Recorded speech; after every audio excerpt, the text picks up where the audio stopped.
Well, here we are on a Tuesday night, a day after one pretty solid game and one really poor game. Today, we're going to give you my thoughts on both of those games, and then tomorrow, we're going to give you some top performers around the league, as well as what to expect for that Thursday night game. So, are you ready to get your fix? Well, let's get started with the Chiefs taking on the Bills. Now, this is a battle between quarterbacks who believe they have the biggest arm in the NFL. Now, both teams came into this game 4-1, and for both, if you win, you prove to the NFL you are a top 5 to 10 team in the NFL. And if you lose, well, everyone starts to second guess just how good you actually are. Now, this was exactly the case, at least in my eyes. The Chiefs went into this game coming off a pretty rough loss to the Raiders, which had me saying the Chiefs had some holes in their game. They came into this game ready to play, and it showed. Clyde Edwards-Helaire, he ran like he was getting chased by a pack of wolves. I mean, this man was incredible in this game and had a career-high 161 rushing yards. He didn't have a touchdown, but, hey, that doesn't matter if you're going to run that much. So we already know that the Chiefs' air attack is top tier, but now that they have a running game that is just as good, that's a scary thing. And I've said this before, and they continue to prove they can literally do everything. They can play really good offense, pass and run, and their defense, absolutely stellar.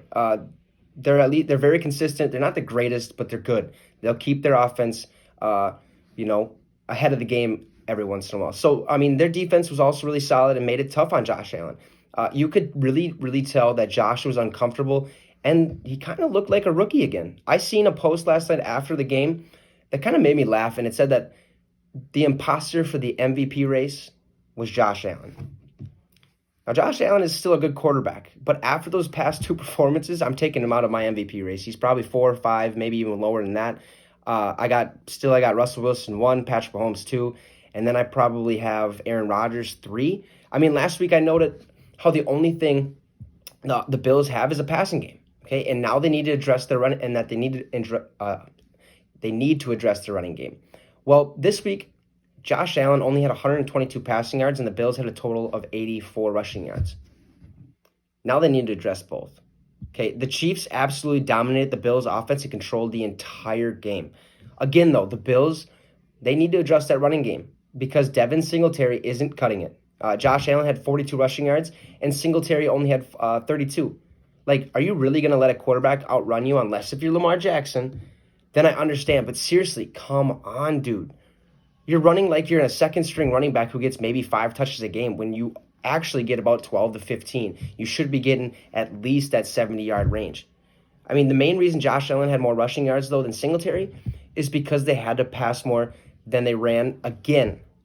And the offensive line couldn't hold back a top 3 defensive line, which is understandable, but you got to be able to hold the defensive line for at least 3 seconds so your team has a chance without your quarterback feeling rushed 24/7.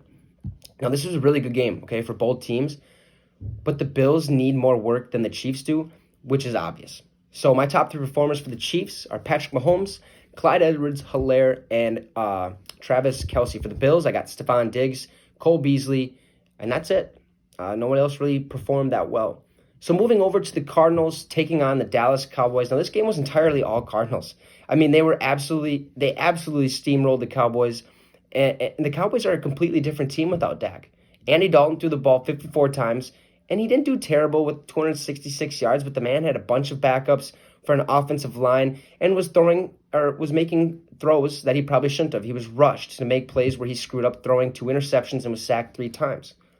Okay, I think with a healthy offensive line, Andy Dalton would be just fine. Okay, and he currently is in the same situation as he was in with the Bengals. Now, Ezekiel Elliott looked awful, and I mean really bad. Last season, Elliott had a total of 2 fumbles, and last night he had 2 fumbles in which both of them were recovered by the Cardinals. Both of them should have never happened. He just has to protect that ball a little better. Hard to win a game when you keep putting the ball on the ground. I mean, 4 turnovers that I believe led to points almost every time except maybe once. And that's hard to come back from. Oh, and you can't find your rookie receiver who actually has performed exceptionally well the past 2 weeks because you don't feel like taking any chances against the Arizona Cardinals, who, don't get me wrong, are good, but they lost a big piece in Chandler Jones. So, come on. Like, you got to do something. I mean, this is an awful Dallas Cowboys team. and they might need to start making some changes. And if it were me, I'd start with coaching.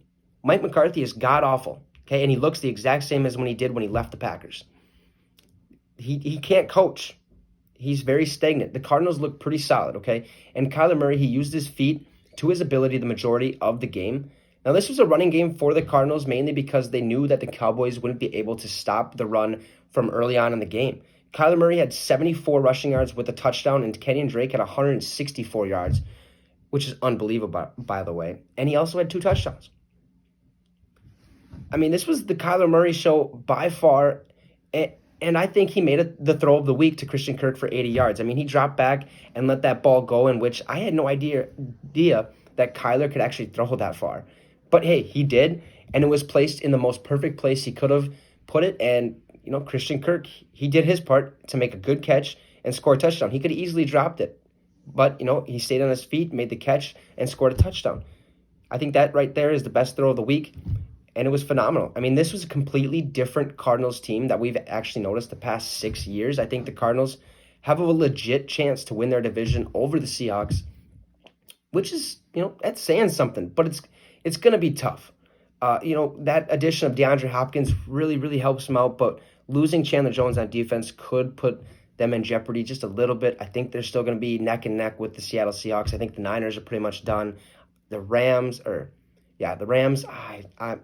they're hit and miss. They'll probably get 3rd or 4th in division as well as the Niners. But I think Arizona Cardinals have a legit chance and a legit team. They're scary when they're hot. But anyways, my top 3 performers for the Cardinals are Kyler Murray, Kenyon Drake, and then Christian Kirk. And for the Cowboys, I only have one top performer, and that's Amari Cooper, who had 7 receptions for 79 yards and a touchdown, which was the only touchdown for the Cowboys in the 38-10 loss.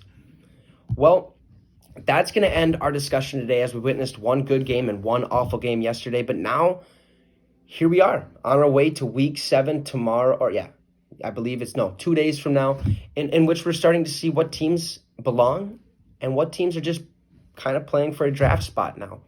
Anyways, though, we'll see you tomorrow. Thanks for stopping by. Have a great rest of your night. And you just got your fix with the Wicks.